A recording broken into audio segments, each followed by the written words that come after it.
BJP নিয়ে যত কম বলা যায় তত ভালো। একদিকে দল ভাঙানির খেলা, আর একদিকে বিরোধী শক্তি যারা লড়াই করছে মাথা নত না করে তাদেরকে কি করে দমানো যায়, তাদের ধমকানো যায়, চমকানো যায়, তাদের ভেঙে গুড়িয়ে দেওয়া যায়, কার্যত বিরোধী শূন্য করে দেওয়া যায় পশ্চিমবঙ্গকে, সেই চেষ্টাই গত এক মাস ধরে করা হয়েছে। প্রথম দিকে এসআইআর এর নাম করে উপযুক্ত ভোটারদের ভোটার তালিকা থেকে নাম বাদ দেওয়া, পরবর্তীকালে জোর জবরদস্তি কাউন্টিং ভেন্যু থেকে বল প্রয়োগ করে অন্যান্য দলের রাজনৈতিক কাউন্টিং এজেন্টদের বার করে দেওয়া, তারপরে পোস্টপোল ভায়োলেন্সের নামে কি তাণ্ডব লীলা চলেছে আমরা সব জায়গায় দেখেছি। বিরোধীরা যাতে বিরোধী দলনেতার স্বীকৃতি না পায় সেই নিয়ে ষড়যন্ত্র, কনস্পিরেসি, দল ভাঙানো, এমপি ভাঙানো, এমএলএ ভাঙানো, এইসব করে কোনো লাভ নেই। তারা ভেবেছিল যারা এজেন্সির ভয়ে এদিক ওদিক চলে যাচ্ছে মমতা বন্দ্যোপাধ্যায়ের সাথে বা মানুষের স্বার্থকে সামনে রেখে যারা লড়াই করছে আমরা হয়তো চলে যাব, দমে যাব, মাথা নত করব, আত্মসমর্পণ করব, বিকিয়ে যাব। আমাদের গলা কেটে দিলেও আমরা আত্মসমর্পণ করার লোক না, আমরা লড়াই করার লোক। আমাকে যতবার ডেকেছে আমি বিগত দিনেও এসেছি, আমি আগামী দিনেও আসব। যে কেস নিয়ে আমাকে ডাকা হয়েছে, এই যে মামলা কেস 4 বছর আগে ইসিআইআর রেজিস্টার হয়েছে, সিবিআই এনকোয়ারি শুরু করেছে জুন মাসে 2022 সালে। তৎকালীন শিক্ষামন্ত্রী পার্থ চট্টোপাধ্যায় গ্রেপ্তার হয়েছিলেন জুলাই মাসে। যারা যারা গ্রেপ্তার হয়েছিলেন কেউ আজ পর্যন্ত এখন আর কাস্টাডিতে নেই, সব বেল পেয়ে গেছে। কোনো সুরাহা হয়নি। যাদের চাকরি পাওয়ার কথা ছিল আমরা সকলে চেয়েছিলাম প্রক্রিয়া যত তাড়াতাড়ি সম্ভব হয়ে উপযুক্ত ব্যবস্থা নিয়ে মেধাযুক্তদের তালিকায় কোনোভাবে নাম তুলে যথাযোগ্যভাবে এই চাকরির প্রক্রিয়াটা একদম ট্রান্সপারেন্ট ভাবে করা হোক। আমি আমার মতো করে চেষ্টা করেছি। যখন যেখানে আমাকে যা প্রশ্ন করেছে আমি তার উত্তর দিয়েছি, এবং আগামী দিনেও তারা যদি আমাকে ডাকে, আমার যদি কোনো পূর্ব নির্ধারিত কর্মসূচি না থাকে আমি নিশ্চিতভাবে যাব। বিরোধীরা যাতে বিরোধী দলনেতার স্বীকৃতি না পায় সেই নিয়ে ষড়যন্ত্র, কনস্পিরেসি, দল ভাঙানো, এমপি ভাঙানো, এমএলএ ভাঙানো, এইসব করে কোনো লাভ নেই।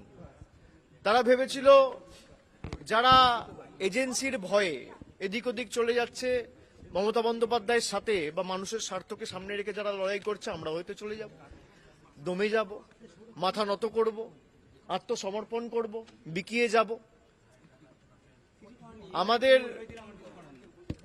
গলা কেটে দিলেও আমরা আত্মসমর্পণ করার লোক না, আমরা লড়াই করার লোক। বিজেপি নিয়ে যত কম বলা যায় তত ভালো। একদিকে দল ভাঙানির খেলা, আর একদিকে বিরোধী শক্তি যারা লড়াই করছে মাথা নত না করে তাদেরকে কি করে দমানো যায়, তাদের ধমকানো যায়, চমকানো যায়, তাদের ভেঙে গুড়িয়ে দেওয়া যায়, কার্যত বিরোধী শূন্য করে দেওয়া যায় পশ্চিমবঙ্গকে, সেই চেষ্টাই গত এক মাস ধরে করা হয়েছে। প্রথম দিকে এসআইআর এর নাম করে উপযুক্ত ভোটারদের ভোটার তালিকা থেকে নাম বাদ দেওয়া, পরবর্তীকালে জোর জবরদস্তি কাউন্টিং ভেন্যু থেকে বল প্রয়োগ করে অন্যান্য দলের রাজনৈতিক কাউন্টিং এজেন্টদের বার করে দেওয়া, তারপরে পোস্টপোল ভায়োলেন্সের নামে কি তাণ্ডব লীলা চলেছে আমরা সব জায়গায় দেখেছি। বিরোধীরা যাতে বিরোধী দলনেতার স্বীকৃতি না পায় সেই নিয়ে ষড়যন্ত্র, কনস্পিরেসি, দল ভাঙানো, এমপি ভাঙানো, এমএলএ ভাঙানো, এইসব করে কোনো লাভ নেই। তারা ভেবেছিল যারা এজেন্সির ভয়ে এদিক ওদিক চলে যাচ্ছে মমতা বন্দ্যোপাধ্যায়ের সাথে বা মানুষের স্বার্থকে সামনে রেখে যারা লড়াই করছে আমরা হয়তো চলে যাব, দমে যাব, মাথা নত করব, আত্মসমর্পণ করব, বিকিয়ে যাব। আমাদের গলা কেটে দিলেও আমরা আত্মসমর্পণ করার লোক না, আমরা লড়াই করার লোক। আমাকে যতবার ডেকেছে আমি বিগত দিনেও এসেছি, আমি আগামী দিনেও আসব। যে কেস নিয়ে আমাকে ডাকা হয়েছে, এই যে মামলা কেস 4 বছর আগে ইসিআইআর রেজিস্টার হয়েছে, সিবিআই এনকোয়ারি শুরু করেছে জুন মাসে 2022 সালে। তৎকালীন শিক্ষামন্ত্রী পার্থ চট্টোপাধ্যায় গ্রেপ্তার হয়েছিলেন জুলাই মাসে। যারা যারা গ্রেপ্তার হয়েছিলেন কেউ আজ পর্যন্ত এখন আর কাস্টাডিতে নেই, সব বেল পেয়ে গেছে। কোনো সুরাহা হয়নি।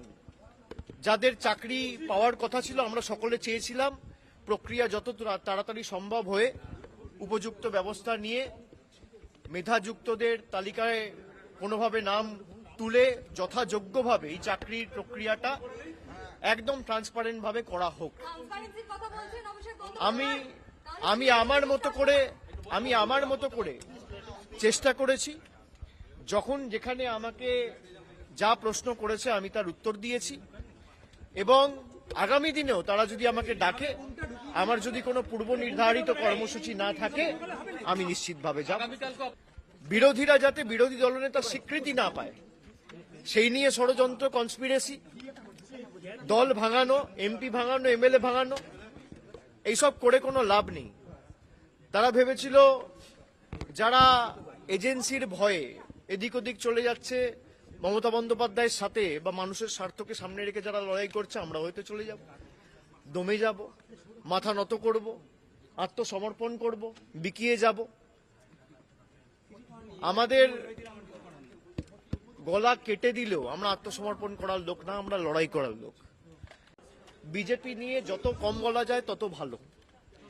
একদিকে দল ভাঙানির খেলা, আর একদিকে বিরোধী শক্তি যারা লড়াই করছে মাথা নত না করে তাদেরকে কি করে দমানো যায়, তাদের ধমকানো যায়, চমকানো যায়, তাদের ভেঙে গুড়িয়ে দেওয়া যায়, কার্যত বিরোধী শূন্য করে দেওয়া যায় পশ্চিমবঙ্গকে, সেই চেষ্টাই গত এক মাস ধরে করা হয়েছে।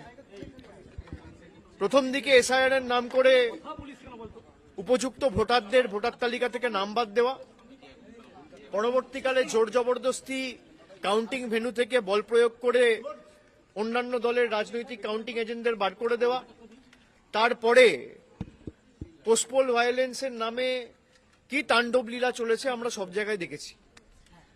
বিরোধীরা যাতে বিরোধী দলনেতার স্বীকৃতি না পায় সেই নিয়ে ষড়যন্ত্র, কনস্পিরেসি, দল ভাঙানো, এমপি ভাঙানো, এমএলএ ভাঙানো, এইসব করে কোনো লাভ নেই। তারা ভেবেছিল যারা এজেন্সির ভয়ে এদিক ওদিক চলে যাচ্ছে মমতা বন্দ্যোপাধ্যায়ের সাথে বা মানুষের স্বার্থকে সামনে রেখে যারা লড়াই করছে, আমরা হয়তো চলে যাব, দমে যাব, মাথা নত করব, আত্মসমর্পণ করব, বিকিয়ে যাব। আমাদের গলা কেটে দিলেও আমরা আত্মসমর্পণ করার লোক না, আমরা লড়াই করার লোক। আমাকে যতবার ডেকেছে আমি বিগত দিনেও এসেছি, আমি আগামী দিনেও আসব। যে কেস নিয়ে আমাকে ডাকা হয়েছে, এই যে মামলা কেস 4 বছর আগে ইসিআইআর রেজিস্টার হয়েছে। সিবিআই এনকোয়ারি শুরু করেছে জুন মাসে 2022 সালে। তৎকালীন শিক্ষামন্ত্রী পার্থ চট্টোপাধ্যায় গ্রেপ্তার হয়েছিলেন জুলাই মাসে। যারা যারা গ্রেপ্তার হয়েছিলেন কেউ আজ পর্যন্ত এখন আর কাস্টাডিতে নেই, সব বেল পেয়ে গেছে। কোনো সুরাহা হয়নি। যাদের চাকরি পাওয়ার কথা ছিল, আমরা সকলে চেয়েছিলাম প্রক্রিয়া যত তাড়াতাড়ি সম্ভব হয়ে উপযুক্ত ব্যবস্থা নিয়ে মেধাযুক্তদের তালিকায় কোনোভাবে নাম তুলে যথাযোগ্যভাবে এই চাকরির প্রক্রিয়াটা একদম ট্রান্সপারেন্ট ভাবে করা হোক।